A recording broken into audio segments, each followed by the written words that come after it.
بالخصوص Joe Biden انتظامیہ ان کے ساتھ دوبارہ سے جو ایٹمی اگریمنٹ ہے اس کے اوپر جو بات چیت کر رہا ہے یا کر رہا تھا، تو اس کے اوپر بھی بڑے تحفظات ہیں۔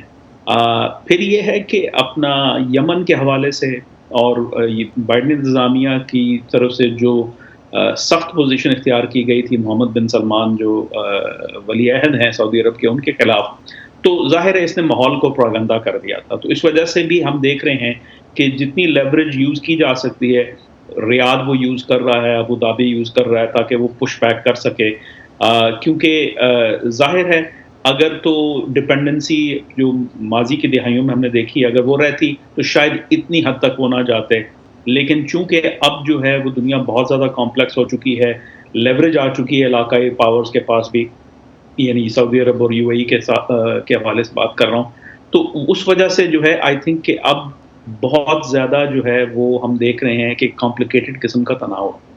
تو دو اہم اہداف یعنی اسرائیل کی سپورٹ میں ایران کے خلاف خطے کی عرب طاقتوں کا اتحاد اور خلیجی ریاستوں کو تیل کی زیادہ پیداوار پر آمادہ کرنا، جو کہ ابھی ہم پیٹسی سے بات کر رہے تھے وائٹ ہاؤس کو وہ ایکسپیکٹ نہیں کر رہا تھا، تو اس میں امریکی صدر کے دورے کو پھر کس حد تک کامیاب دیکھتے ہیں آپ؟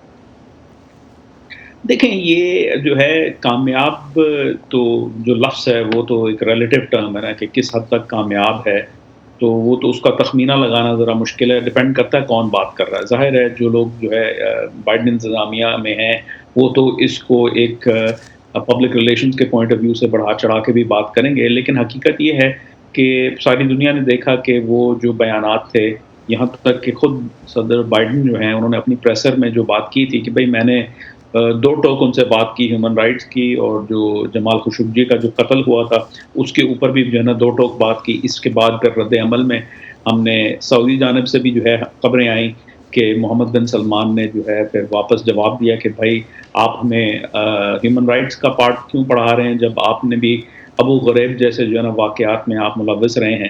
تو یہ اس حوالے سے دیکھا جائے تو کامیاب تو مطلب دیکھیں ایک ریسیٹ تھا، یہ اگر میں سمجھتا ہوں ریسیٹ شاید جو ہے اس میں کچھ پیش رفت آئی ہے، لیکن بہت زیادہ کامیاب میں نہیں کہوں گا، بالخصوص جو ہے اس حوالے سے کہ دیکھیں جو ابراہیم اکارڈز ہیں وہ ویسے ہی چل رہے ہیں، ٹھیک ہے۔ کامران ایک چیز میں چاہوں گا وہ ایڈ آپ کرتے چلیں اس میں، جس طرح سے ابھی پیٹسی بتا رہی تھیں کہ ریجن سے جو میسج ملا وہ صدر بائیڈن کو کہ وہ اتنے میچور ہیں کہ وہ دونوں طرف سے دونوں بلاکس کے ساتھ رشیا چائنا اور ایران کے ساتھ جس طرح کے بھی تعلقات ہیں، لیکن رشیا اور چائنا کے ساتھ پرائمریلی وہ اپنے تعلقات امریکہ کے ساتھ بھی رکھتے ہوئے بیلنس کر کے لے کے چل سکتے ہیں۔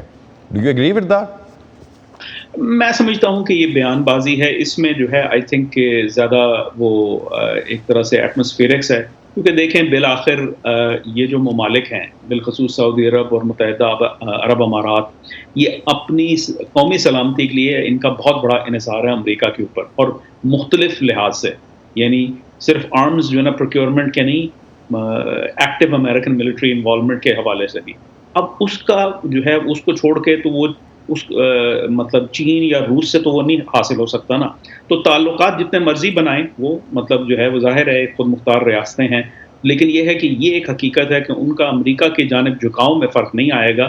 ہاں یہ کشیدگی چلتی رہے گی اس انتظامیہ کے ساتھ اس انتظامیہ کے ساتھ۔ صدر بائیڈن نے اپنی کیمپین کے دوران جو سخت زبان استعمال کی تھی، آئی تھنک کہ وہ مس کیلکولیٹ کر گئے اور اس وجہ سے ان کو جو ہے اس قسم کی جو ہے پش بیک کا سامنا ہوا ہے۔ Right. نہ کرتے تو شاید اس حد تک جو ہے وہ یہ ٹرپ جو ہے کنٹروورشل نہ ہوتا۔